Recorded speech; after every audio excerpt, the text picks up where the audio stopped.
Hello there, I'm glad you decided to join me on this small quest. The visual novel genre is something I'm fairly new to. My baby steps into this genre, The Murder of Sonic the Hedgehog, was a very enjoyable experience for me. Not just because it was a completely different Sonic game, but the story was very well written and the characters felt alive even though there was very little movement from them. After playing that, I knew I wanted to find more games to check out in the genre. One game I kept hearing about is the one I'll be discussing today. So let's take a late night trip to a small coffee house in a rainy Seattle in Coffee Talk. Developed by Toge Productions, Coffee Talk offers a unique blend of storytelling, relaxing ambience, and a deep dive into the human experience through the lens of fantasy. Set in an alternative version of Seattle where humans coexist with fantastical beings like elves, orcs, succubi, and werewolves, Coffee Talk places you in the role of a barista at a late night coffee shop. Your primary task? Brewing drinks and listening to the stories of your diverse customers. At its core, Coffee Talk is a visual novel, but it changes things up with the addition of drink making mechanics. The game takes place over a 2-week period, and each day you will have various customers come into the shop and chat about their day-to-day life. The main interactive piece of the game is the drink preparation. As a barista, you'll prepare beverages based on customer requests, with some orders being straightforward like "I want a cappuccino," and others a little bit more ambiguous, requiring you to decipher their preferences through vague hints. To make each drink, you will need to use 3 ingredients and arrange them in the correct order to make the correct drink. For example, to make a triple shot espresso, you will put coffee in the 3 ingredient slots available when making the drink. While the drink mechanics are simple, they add an interactive layer to the narrative.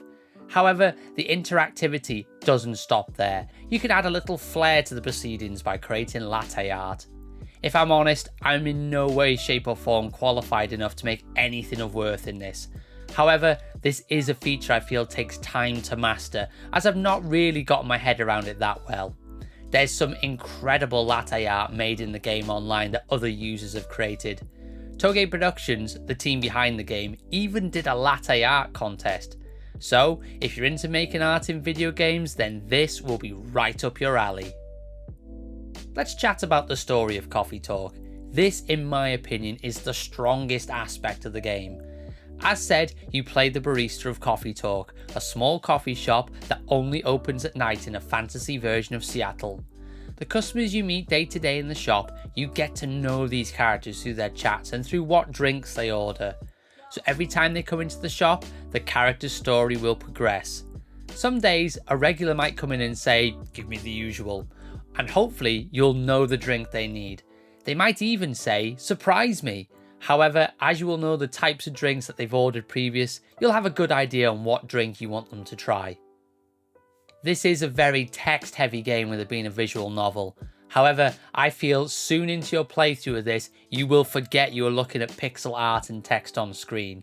The characters feel very real, despite some of them being fantasy characters. The dialogue is written very well, with each character having a very distinct personality. If I'm honest, I got to the point where a new day would start, certain customers would visit, and I'd be so excited to see them. I genuinely made a connection with these characters, and every time I would put the game down, I couldn't wait to start playing again so I could hang out with them. When I was playing through the game, I was telling my partner Jemmy about the game and let her try the first day on my Steam Deck. As soon as she finished day 1, she was hooked. So much so that she bought it for the Switch so she wouldn't have to wait for me to finish playing. Each day, we would both discuss where we were in the game, and if we both passed the same part, we would discuss the characters and conversations we'd had. It got to the point where we would forget we were talking about digital characters in a video game. It almost felt like we were talking about mutual friends that we both met that day. I think now is a good time as any to discuss the pixel art used in the game. It's safe to say it's beautiful to look at. I know I'm going to get some heat in the comments for this, but at times I do feel pixel art can be a little overdone these days, to the point where I'm getting a little bored of the art style. However, it's games like this that remind me how much I love the style. When done correctly, Pixel art can invoke certain emotions from the player, like a sense of nostalgia, which in turn can create a comforting, calm atmosphere, reminding you of the days of playing a game on your TV or portable device late at night. No sound around you, it's just you and the game, which works in this game's favour, as there are times where you're having a one-on-one moment with a customer. With the pixel art creating this cozy vibe that I mentioned just now, it really draws you in and adds that sense of realism I mentioned earlier with the writing and dialogue. The character designs are visually distinct and imaginative, blending traditional fantasy elements with modern aesthetics. Each character has a unique look that reflects their personality and species. For instance, the werewolf Gala has a rugged yet calm demeanour, while the elf Baileys exudes a fashionable, refined air. The game's art style enhances these designs, ensuring that even minor characters leave a lasting impression. To be honest, since playing the game, a lot of the characters are burnt into my memory, so the team have done a great job in designing characters that won't be forgotten in a hurry. Tying in nicely with the cozy vibes I mentioned earlier is the soundtrack. Composed by Andrew Jeremy, this is the perfect soundtrack to listen to when in a coffee shop.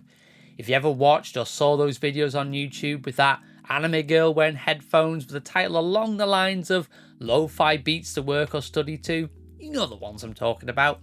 Pretty much the entire soundtrack from this would sound right at home on one of those videos.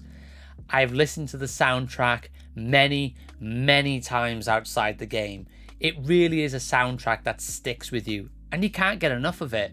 The combination of the pixel art visuals and the music sets a meditative tone, encouraging players to relax and immerse themselves in the unfolding stories.